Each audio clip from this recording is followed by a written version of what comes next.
Hi guys, magandang gabi sa inyong lahat.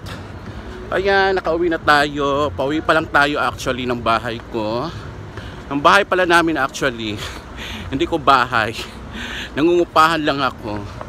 So ngayon is, ayun, magpapadala muna ako ng pera sa ate ko kasi bayaran ng bahay doon sa Pinas. So ayun, dito tayo. Daan muna tayo sa padalahan ng pera para kahit paano hindi tayo tirahin sa mga message nila. Kasi super message na yung ate ko at yung mga kapatid ko. At enrollment din ng aking pamangkin. Enrollment niya, supposed to be nung Monday pa yung enrollment niya. But hindi ako nakapagpadala nga. So bukas na. Yan.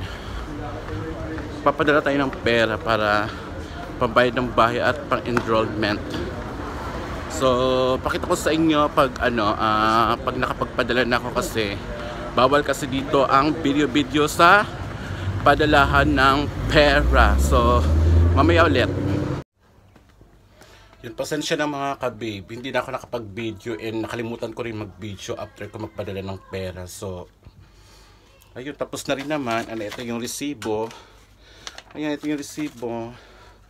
And isasend ko sa ate ko mamaya ang resibo. Para wala nang problema. So, tsaka nagmamadali ako dahil nga alam nyo na ang sitwasyon dito. Paulit-ulit kong sasabihin yung sitwasyon dito. Nakakatakot magtagal sa labas. Nakakatakot tumambay sa labas kahit na maglakad-lakad ka is hindi mo alam ang pwedeng mangyari. Kaya nga doble ingat talaga. And actually tinanggal ko yung sombrero ko kanina kasi nga nasa labas na ako ng alam nyo na sa sinasakyan ko kanina. So ayun, ingat-ingat lang talaga ang kailangan. So ayan, magbibihis muna po ako and magluluto ako dahil kakain po ako. Okay, so mamaya ulit. Bukas ng gabi bibili ako ng munggo. Kasi ngayon wala na masyadong oras.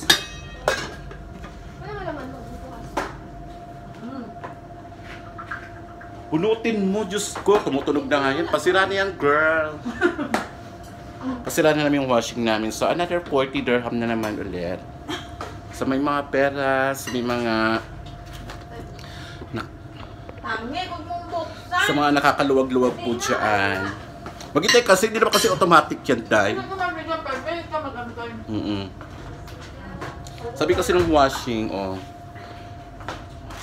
kapapatay mo lang sa akin, gusto agad-agad bukas, hindi ganun. Huwag ganun, girl. Hi, sawadik na. Mga babaeng itsesera. Dito kami kaingay, guys. Sa gabi. Yan, ganyan kami kaingay dito sa gabi.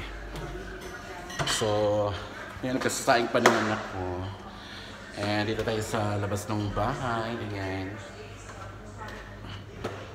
Yung may bagahe, hindi pa napapadala kasi wala pang budget. So, ayan, thank you guys. See you on my next vlog. Bye!